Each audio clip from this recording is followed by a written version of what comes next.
From an income point of view, the cost of childbirth has risen in recent years. As the economy grows, women's income will rise. The birth price will be higher, and because of the dependence of economic development on talents, the cost of raising a child is also increasing. Coupled with intense competition for social resources, rising house prices add to the cost of childbirth. On the other hand, fertility income has fallen. Transition from the old curve to the new curve. There will be fierce competition for labor on the old curve. More and more, at this stage, the marginal income of the new population will drop significantly. On the other hand, the development of urban entertainment experience, the independence of young personalities, the popularity of pets, and rise of pet ownership will further reduce the demand for offspring. The costs go up and the benefits go down. Less of it is born naturally, but that still doesn't explain it. Today,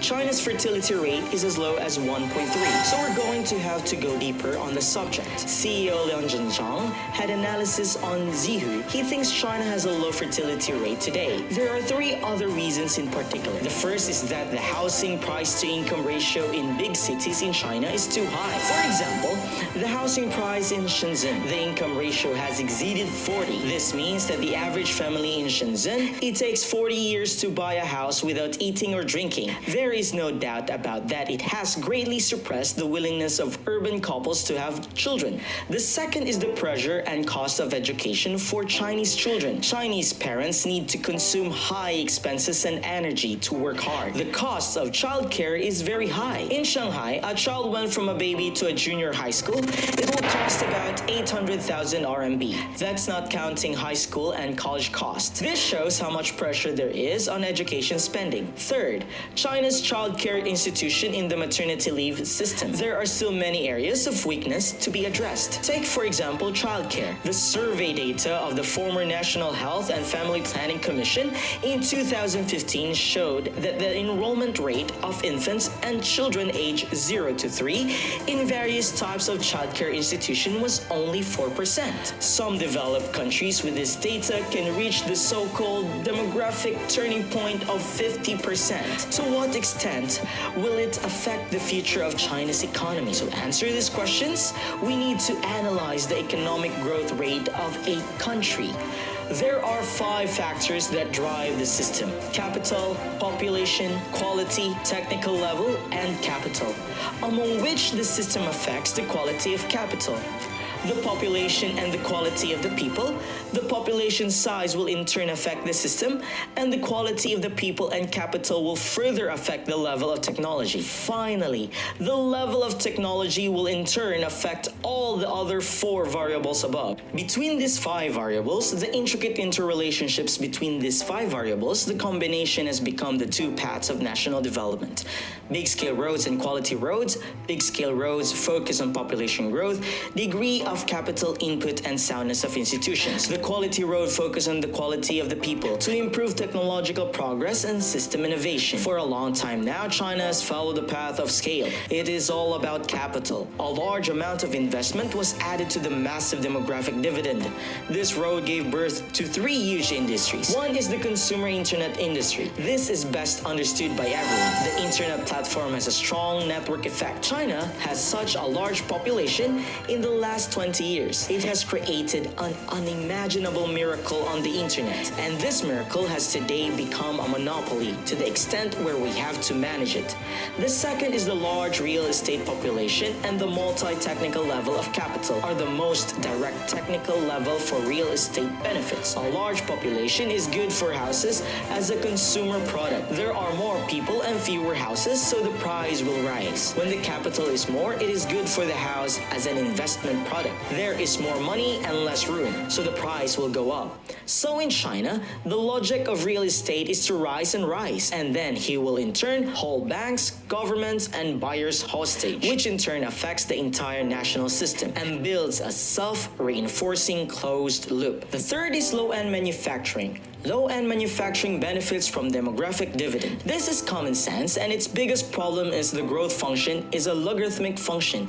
This kind of industry is always at the beginning. The marginal income is extremely high, but after a period of time, it encounters an invisible glass roof. This is also the reason why China's manufacturing industry must undergo industrial upgrading. All in all, these three industries drive the scale of the road. Today, we have reached the turning point. China is striding forward on the quality road. For the following years in China, it is necessary to rely on the quality and technical level of the people to replace simple population growth to promote economic growth. And with it, industries like technological innovation, advanced manufacturing, and digitalization that rely on new elements will also rise. As Zheng Yuping, chief designer of the National Bureau of Statistics, said at the State Council press conference on May 11th, although China's working age population has decreased, China is switching to a high-quality development model to improve the skill level of existing workers.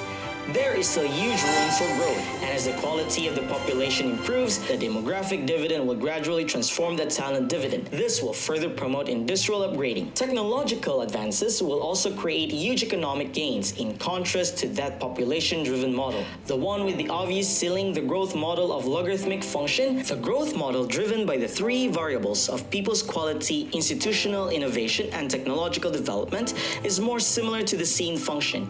It is characterized by a relatively long accumulation period, but once you cross the central axis, you'll be so high you can barely see the ceiling. Against the backdrop of today's China-US decoupling, this new model of development for China is no doubt a more permanent road. However, the process of switching from the quantity road to the quality road is not going to be easy. We've talked about this process before. The model across the second curve is very similar. We can see that the process from this black development curve to the red development curve is not continuous but jumping.